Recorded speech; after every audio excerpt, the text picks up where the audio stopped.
Hello दोस्तों, आप सभी का एक बार फिर से स्वागत है आपके YouTube channel Shri visual art gallery पर।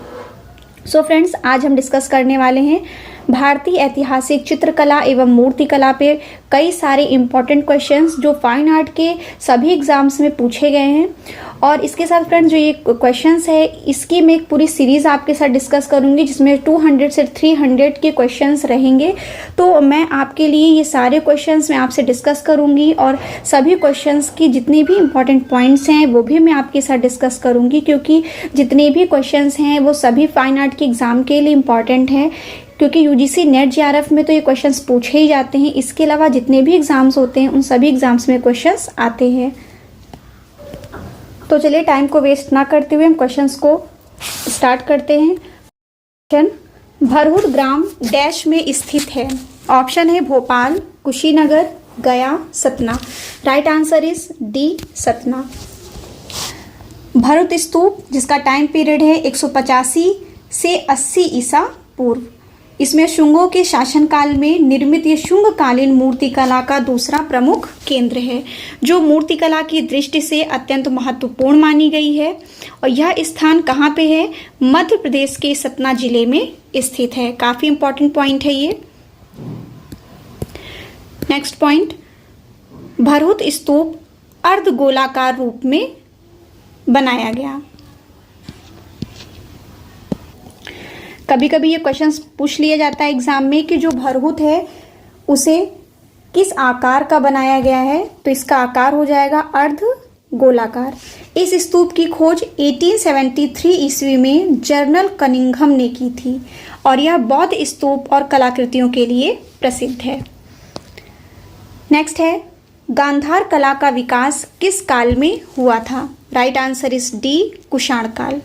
ये आप सभी लोगों को मालूम है कि गांधार कला और मथुरा कला ये किससे संबंधित है? कुषाण काल से। तो गांधार कला का विकास कुषाण काल में ही हुआ है। भारतीय मूर्तिकला शैली और यूनानी मूर्तिकला शैली के सम्मिश्रण के फलस्वरूप गांधार शैली का जन्म हुआ, जिसे हम कहते हैं इंडो ग्रीक आर्ट, जिसमें यूनानी और भारतीय कला का सुमिश्रण किया गया है और जिससे क्या आपका निकल के आया है? गांधार शैली। साधारणतः पश्चिमोत्तर भारत के गांधार क्षेत्र में विकसित होने वाली कला को गांधार कला कहा जाता है। गांधार क्षेत्र में विकसित होने वाली कुषाणकालीन कला के महत्व की ओर विद्वानों का ध्यान सन 1870 ईस्वी में डॉक्टर लिटनर के प्रयासों से परिणाम स्वरूप हुआ है। वे कला के पर्याप्त नमूने अपने साथ ब्रिटेन ले गए, जिसे उन्होंने क्या कहा? ग्रीको बुद्धिस्ट नाम दिया। काफी इंपॉर्टेंट पॉइंट है। मूर्तियों में शिरोवस्त्र को कहा जाता था। राइट आंसर इज ए, ऊसड़ीश। ऊसड़ीश क्या होता है? तो ऊसड़ीश सिर पर लपेटकर बांधा जाने वाला लंबा वस्त्र यानी कि कपड़ा होता है। नेक्स्ट क्वेश्चन, कालक्रम के अनुसार निम्नलिखित को व्यवस्थित कीजिए। ऑप्शन है मौर्य, कुषाण, गुप्त, शुंग। तो फ्रेंड्स, जिन लोगों ने इसे बिल्कुल डिटेल में पढ़ा होगा उनके लिए बहुत ही आसान है इसको सीक्वेंस में लगाना। और ये क्वेश्चन यूजीसी नेट के एग्जाम में भी पूछा गया था। तो सबसे पहले क्या हो जाएगा? सबसे पहले मौर्य का टाइम पीरियड है 325 ईसा पूर्व से 185 ईसा पूर्व तक। नेक्स्ट है शुंग काल, 188 ईसा पूर्व से 30 ईस्वी तक। उसके बाद आ जाएगा कुषाण काल। कुषाण काल 50 ईसा पूर्व से लेकर 300 ईस्वी तक। ये हो गया आपका 3rd सेंचुरी का। देन नेक्स्ट आता है लास्ट में गुप्त काल। गुप्त में 320 ईसा पूर्व से 600 ईस्वी तक, जिसे हम कहते हैं 5th सेंचुरी के अबव, क्योंकि 320 के बाद ये स्टार्ट होता है, 4th सेंचुरी लग जाती है। तो मुख्य रूप से जो गुप्त काल आपका माना जाता है वो आपका है 5th सेंचुरी यानी कि 5वीं शताब्दी। नेक्स्ट क्वेश्चन की ओर हम बढ़ते हैं। नेक्स्ट क्वेश्चन इज, स्तूप के अवशेषों को स्थानांतरित कर दीर्घा में पुनः निर्माण किया गया। तो इसका राइट आंसर हो जाएगा डी, भारतीय संग्रहालय कोलकाता। क्योंकि फ्रेंड्स, स्तूप के अवशेषों के स्थानांतरित दीर्घा की अगर हम बात करें तो इनका जो मुख्य रूप से है वो है भारतीय संग्रहालय कोलकाता। जिसमें दीर्घा में पुनः निर्माण किया गया। स्तूप के अवशेषों को स्थानांतरित कर भारतीय संग्रहालय कोलकाता में पुनः निर्माण किया गया। शुंगों के शासनकाल में निर्मित शुंगकालीन मूर्तिकला का दूसरा मुख्य केंद्र क्या है? भरहुत, जो सबसे पहले क्वेश्चन में मैंने आपसे डिस्कस किया था, जो मूर्तिकला की दृष्टि से अत्यंत महत्वपूर्ण है और यह स्थान मध्य प्रदेश के सतना जिले में स्थित है। 1873 में इसे जनरल कनिंघम ने यहाँ के एक बड़े बौद्ध स्तूप का अंकन पाया था और यहाँ से जो स्तूप की वेदिका तथा पूर्वी तोरण के कुछ अवशेष प्राप्त हुए हैं। ये इंपॉर्टेंट पॉइंट है, इसे आप नोट कर सकते हैं। और 1875 ईस्वी में कोलकाता के संग्रहालय में इलाहाबाद के म्यूनिसिपल संग्रहालय तथा अन्य अवशेष देश विदेश के संग्रहालयों में सुरक्षित रखवा दिया गया। नेक्स्ट इज स्कूल जिसे बुद्ध और बोधिसत्व प्रतिमाओं में विशेषता हासिल थी। ऑप्शन है पाल, गांधार, उड़ीसा, मथुरा। तो कौन सा ऐसा स्कूल है जो बौद्ध और बोधिसत्व के प्रतिमाओं के लिए प्रमुख मानी गई है, यानी कि विशेष मानी गई है? Right answer is B, Gandhara. भारतीय मूर्तिकला शैली और यूनानी कला शैली के सम्मिश्रण से गांधार शैली का जन्म हुआ। ये मैंने आपको अभी इसके पहले वाले क्वेश्चन में आपके साथ मैंने डिस्कस किया, जिसे हम इंडो ग्रीक आर्ट कहते हैं, जो कुषाण काल के अंतर्गत मुख्य रूप से दो कलाएं विकसित हुई हैं, गांधार शैली और मथुरा शैली। कुछ पॉइंट्स और हम डिस्कस करते हैं। गांधार कला में मूर्तियों का निर्माण प्रायः भूरे स्लेटी पत्थर में हुआ, परंतु अपेक्षाकृत बाद में मिट्टी एवं प्लास्टर यानी टेराकोटा स्तरों की मूर्तियां बनाई जाने लगी। अब यहीं पे अगर हम मथुरा की भी बात कर लें, गांधार शैली में तो ग्रे चिस्ट यानी कि भूरे स्लेटी पत्थर से मूर्तियों को बनाया गया, मथुरा शैली में लाल बलुआ पत्थर से मूर्तियों का निर्माण किया गया है। गांधार कला की मूर्तियां अपनी विशेष सज्जा, अभिव्यक्ति तथा शारीरिक सुडौलता के कारण सरलता से पहचानी जा सकती हैं। और गांधार कला की सबसे प्रसिद्ध मूर्ति जो है वो है मैत्रेय बुद्ध।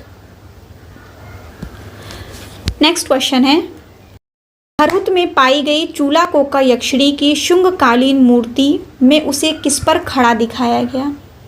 ये नेट का एग्ज़ाम के आए हुए क्वेश्चंस हैं 2020 एंड 21 में। तो इसका राइट आंसर हो जाएगा ए, हाथी। जो भरहुत में पाई गई चूलाकोका यक्षिणी है वो हाथी के ऊपर खड़ी हुई दर्शाई गई हैं। भरहुत में पाई गई चूलाकोका यक्षिणी शुंगकालीन मूर्ति में हाथी पर खड़ा दिखाया गया।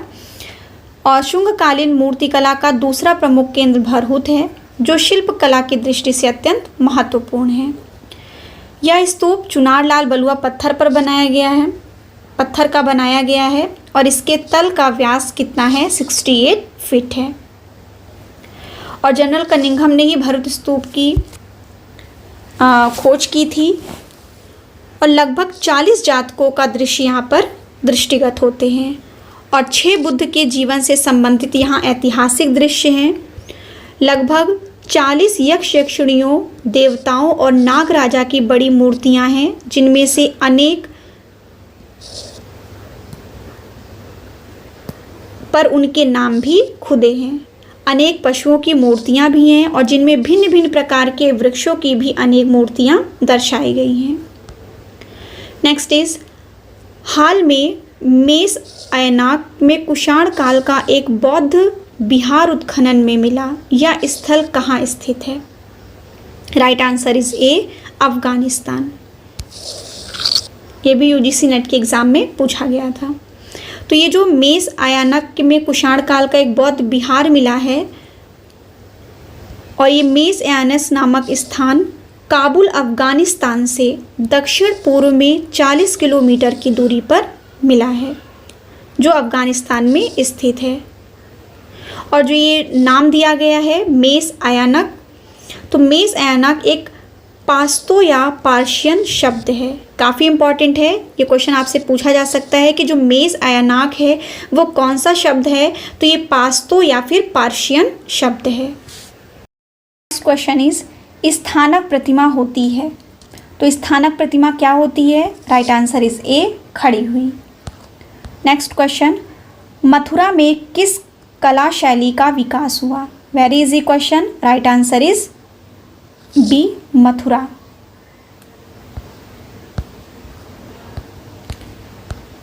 इंडो ग्रीक कला को अन्य किस नाम से जाना जाता है? तो मैंने आपको बताया कि इंडो ग्रीक आर्ट किससे संबंधित है? गांधार शैली से। नेक्स्ट क्वेश्चन इज गांधार मूर्ति कला के लिए कौन सा प्रस्तर काम में लिया गया? राइट आंसर इज बी, काला स्लेट पत्थर। अगर लाल बलुआ पत्थर की हम बात करें तो लाल बलुआ पत्थर जो है वो है मथुरा शैली, और काला स्लेटी पत्थर गांधार शैली। नेक्स्ट इज किस शैली में भगवान बुद्ध को केस और मूंछों से युक्त बनाया गया? तो केस और मूंछों से युक्त अगर हम बात करें बुद्ध की मूर्तियों में तो ये गांधार शैली में मुख्य रूप से प्राप्त हुई है। भगवान बुद्ध को केश तथा मूंछों से युक्त गांधार शैली में बनाया गया। उनके सिर पर बालों का गुच्छा एवं माथे के बिंदी नुमा चिन्ह उशणी के तौर पर जाना जाता है। उशणी का मतलब है संस्कृत में पगड़ी भी होता है, और पहली शताब्दी में गांधार मूर्तिकला में पहली बार बुद्ध के सिर पर उशणी देखने को मिला है। उशणी का अर्थ है, कुछ बौद्ध विद्वानों के अनुसार इस प्रकार का मानसिक एवं मस्तिष्कीय विकास भी जाना जाता है, और गौतम बुद्ध को एशिया का ज्योति पुंज भी कहा गया। इम्पॉर्टेंट पॉइंट है ये कि गौतम बुद्ध को एशिया का क्या कहा गया? तो ज्योति पुंज। नेक्स्ट है, मथुरा शैली में मूर्ति निर्माण हेतु किस पत्थर का प्रयोग किया गया? राइट आंसर इज सी, लाल बलुआ पत्थर।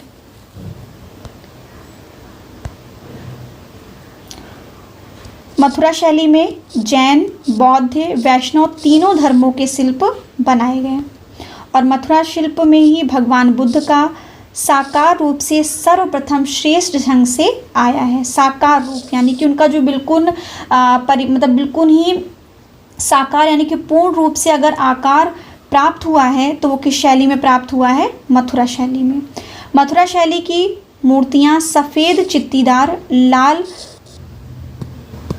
रवादार पत्थर से बनाई गई हैं, जो सिकरी व भरतपुर की खानों से निकाला जाता है। नेक्स्ट इज मथुरा शैली की प्रमुख मूर्तियाँ की अगर हम बात करें तो बोधिसत्व मैत्रेय जो मथुरा शैली की है यह मथुरा संग्रहालय में सुरक्षित है। बोधिसत्व की बैठी हुई प्रतिमा ये भी मथुरा संग्रहालय में है। प्रसादिका की मूर्तियाँ मथुरा संग्रहालय, सम्राट कनिष्क की मूर्ति जो मथुरा शैली की ही मुख्य रूप से मूर्ति है। ये एग्ज़ाम में भी क्वेश्चन पूछे गए हैं तो इसको आप ज़रूर नोट कर लीजिए। अब हम बढ़ते हैं नेक्स्ट क्वेश्चन की ओर।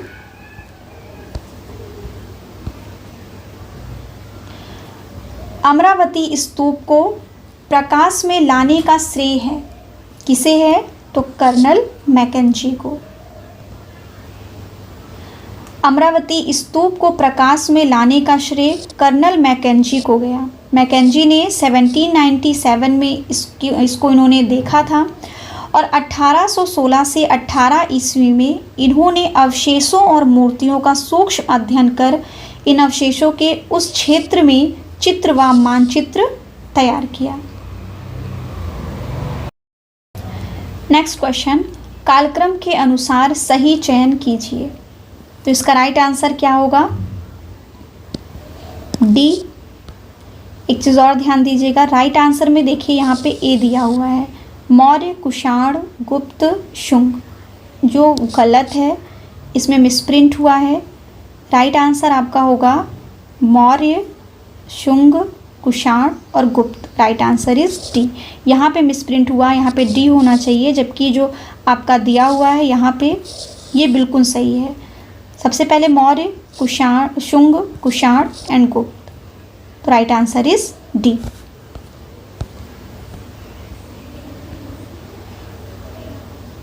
निम्न में से कौन सी भरहुत की कला की विषय वस्तु नहीं है? Right answer is A folk art means लोक कला, जो आपका भरहुत से कहीं से भी संबंधित नहीं है।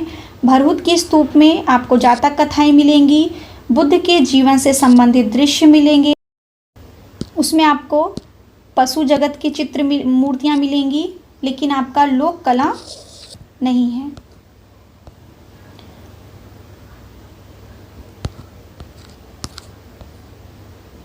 Next question,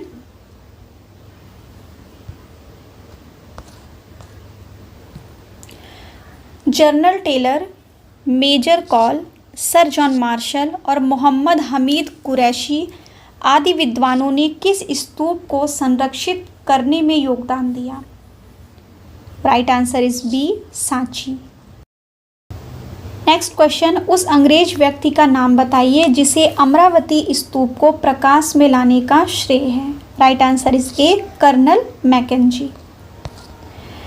next is stucco Kushan युग के दौरान गांधार मूर्तिकला का सर्वाधिक लोकप्रिय माध्यम था। आर है, स्टको की आघात वर्धनी प्रकृति के कारण यह कलाकार को प्रकृतिवादी सविस्तार विवरण व अभिव्यक्तियाँ प्रस्तुत करने हेतु क्षेत्रीय पत्थरों को भंगुर प्रकृति की तुलना में ज़्यादा स्वतंत्रता प्रदान करता है। राइट आंसर इज बी, ए सही है परंतु आर गलत है। नेक्स्ट क्वेश्चन, मध्य एशिया की गांधार कालीन प्रतिमाएं निर्विवाद रूप से गजकारी शैली में बनाई गई, क्योंकि गजकारी शैली सर्वाधिक आघातवर्ध्य प्रकृति की होने के कारण इसमें कलाकारों को विवरणों को उद्घाटित करने की अधिक गुंजाइश होती है। राइट आंसर इज डी, ए और आर दोनों गलत हैं। भरत स्तूप संबंधित है, तो भरहुत स्तूप संबंधित है आपका किससे? शुंग काल से। शुंग काल में आपको दो स्तूप देखने को मिलेंगे, एक सांची और भरहुत। नेक्स्ट क्वेश्चन की हम बात करें, कुषाण वंश के शासनकाल में मूर्तिकला निम्नलिखित में से कहाँ पल्लवित पुष्पित हुई? तो ये कहाँ पल्लवित और पुष्पित हुई है? तो हम पहले कुषाण काल से देख लेंगे। कुषाण काल से संबंधित आपका क्या है? तो कुषाण काल से संबंधित है Gandhara means Greco Indian and Mathura.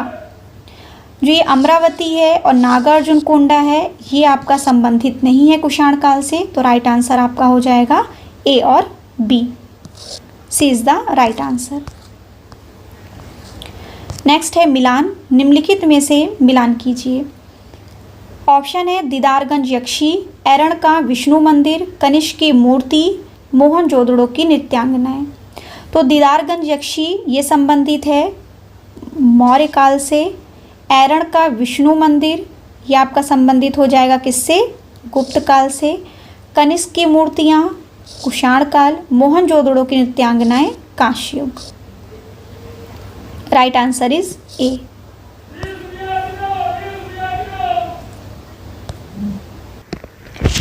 Next question, Buddha न्याय की शिक्षा देते हुए जिसे हम कहते हैं धर्म चक्र प्रवर्तन मुद्रा से संबंधित है। राइट आंसर इज ए, सारनाथ से। बुद्ध के जीवन की मुख्य घटनाओं से जुड़े स्थानों के सही अनुक्रम का चयन कीजिए। तो जीवन के जो मुख्य घटनाएं हैं उनसे संबंधित है। तो सबसे पहले क्या हो जाएगा आपका? लुम्बिनी। लुम्बिनी में क्या हुआ? बुद्ध जी का जन्म हुआ। बोध गया में उन्होंने ज्ञान प्राप्त किया। सारनाथ में उन्होंने सबसे पहला उपदेश दिया। लुम्बिनी में जन्म, बोध गया में ज्ञान प्राप्त किया, सारनाथ में उन्होंने पहला उपदेश दिया और कुशीनगर में इनकी मृत्यु हो गई। तो ये इनका सही कालक्रम है। यहाँ पे भी दिया हुआ है लुम्बिनी जन्म, बोध गया ज्ञान प्राप्ति, सारनाथ प्रथम उपदेश, कुशीनगर मृत्यु। नेक्स्ट क्वेश्चन, सुल्तानगंज से पाई गई गुप्त काल की तांबे की बुद्ध प्रतिमा निम्नांकित में से किस मुद्रा को प्रदर्शित करती है? राइट आंसर इज सी, अभय मुद्रा को। जो सुल्तानगंज से प्राप्त है आपकी बुद्ध की मूर्ति, वो एक विशाल ताम्र प्रतिमा है जो 1861 में बिहार के भागलपुर जिले में सुल्तानगंज में ईस्ट इंडिया रेलवे के निर्माण के समय खुदाई में मिली थी। अभय मुद्रा में निर्मित यह प्रतिमा संप्रति ब्रिटिश संग्रहालय में सुरक्षित है, जिसे हम कहते हैं बर्मिंघम संग्रहालय। पुरातात्विक ने इस प्रतिमा का निर्माण 500 से 700 ईस्वी बताया है और इसका जो भार है वो है 500 किलोग्राम से अधिक। यह जो मूर्ति है यह 2.3 मीटर ऊंची तथा 1 मीटर चौड़ी बनाई गई। नेक्स्ट इज सही कालानुक्रमिक क्रम का चयन कीजिए। तो सबसे पहले क्या हो जाएगा? भीमबेटका। भीमबेटका के बाद सिंधु घाटी से संबंधित, यानी कि सबसे पहले हम देखें तो प्रागैतिहासिक काल से संबंधित सबसे पहले जो प्रागैतिहासिक काल का वर्णन हुआ है जिसके अंतर्गत भीमबेटका और भी जितने भी जी स्थान आते हैं, तो सबसे पहले क्या हो जाएगा? भीमबेटका। उसके बाद आ जाएगा सिंधु घाटी की सभ्यता। जस्ट उसके बाद आपका क्या आ जाएगा? सांची स्तूप यानी कि शुंग काल। देन लास्ट खजुराहो मंदिर। नेक्स्ट है कुषाण सम्राट कनिष्क की आवक्ष प्रतिमा किस संग्रहालय में रखी गई? तो इसका राइट आंसर हो जाएगा डी, पुरातत्व संग्रहालय मथुरा।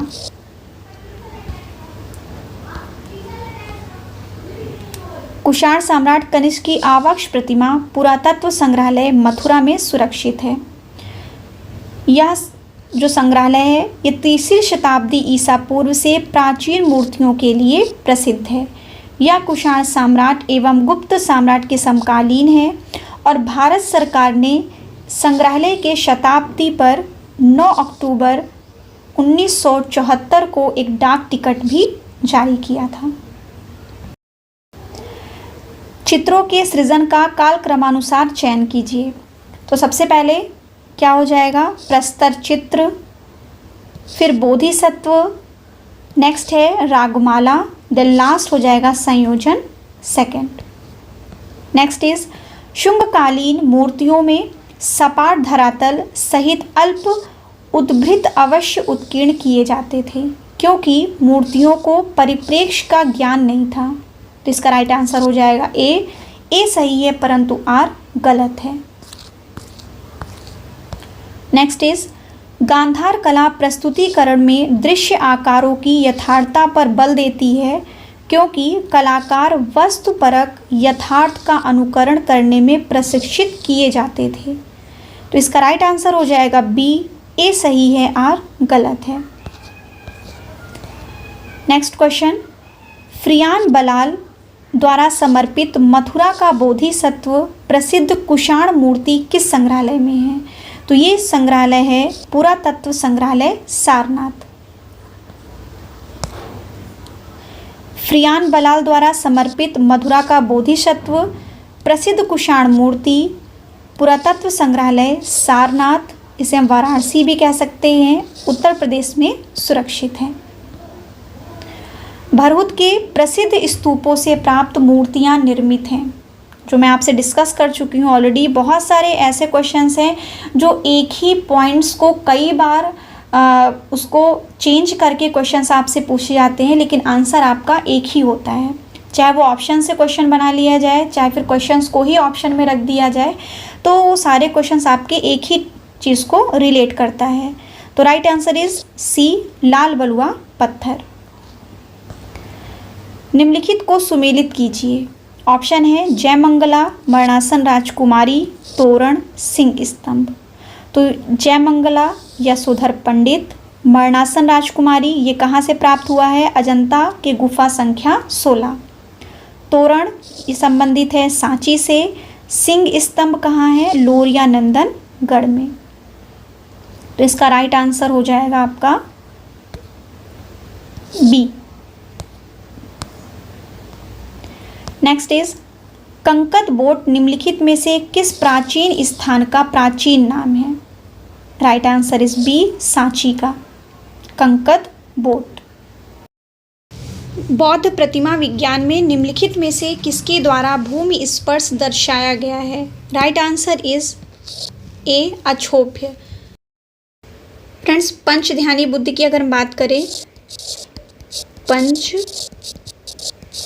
ध्यानी बुद्ध, इसे आप नोट कर सकते हैं, इसमें क्वेश्चंस पूछा जा सकता है पांचों ध्यानी बुद्ध के बारे में।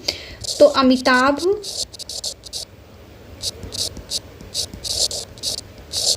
अक्षोभ्य,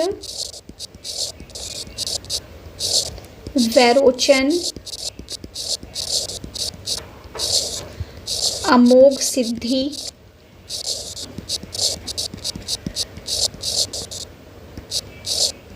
रत्न संभव। तो ये आपके पंच ध्यानी बुद्ध हैं जो एग्जाम्स में पूछे जा सकते हैं। नेक्स्ट इज, निम्नलिखित में से किस संग्रहालय से गांधार मूर्ति कला का उत्तम संग्रह है? Right answer is D, government museum and art gallery, Chandigarh. Next question, पूर्व बुद्ध कला के प्रकार निम्न में से कौन नहीं है? Right answer is D, Ahichchhatra. Ahichchhatra उत्तरी पांचाल की राजधानी थी और एक उत्तरी भारतीय राज्य भी था, जिसका उल्लेख महाभारत में मुख्य रूप से किया गया। कनिंघम ने सबसे पहले वहां पर खुदाई करवाई। यहाँ से शुंग, कुषाण और गुप्त काल के अनेक मुद्राएं, पत्थर और मिट्टी की मूर्तियां भी प्राप्त हुई हैं। अहिच्छत्र के पांचाल जनपद का इतिहास 6ठी शताब्दी से प्राप्त होता है और यहाँ पर चीनी यात्री युआंग च्वांग ने यहाँ पर 10 बौद्ध विहार और 9 मंदिरों को देखा था। सो फ्रेंड्स, ये रहे 40 क्वेश्चंस की सीरीज़। इसके बाद में जो नेक्स्ट क्वेश्चन लेकर आऊँगी उसमें भी 40 क्वेश्चंस आपके साथ डिस्कस करूँगी। और फ्रेंड्स, ये सीरीज़ ऐसे ही मैं आपके साथ डिस्कस करूँगी क्योंकि इसमें बहुत सारे क्वेश्चंस हैं और वो सभी एग्ज़ाम्स के लिए काफ़ी इंपॉर्टेंट हैं, तो इनको आप ज़रूर देखिएगा। तो ऐसे ही मेरे चैनल से बने रहिए। जिन लोगों ने भी मेरे चैनल को सब्सक्राइब नहीं किया है वो मेरे चैनल को सब्सक्राइब भी कर लें और बेल आइकन को भी प्रेस कर लीजिएगा, जिससे जो भी वीडियोज़ आएंगी उसके नोटिफिकेशन भी आपको टाइम टू टाइम मिलते रहेंगे और मैं ऐसे ही वीडियोस लाती रहूँगी। तो अब मैं मिलती हूँ नेक्स्ट वीडियो के साथ। Thank you.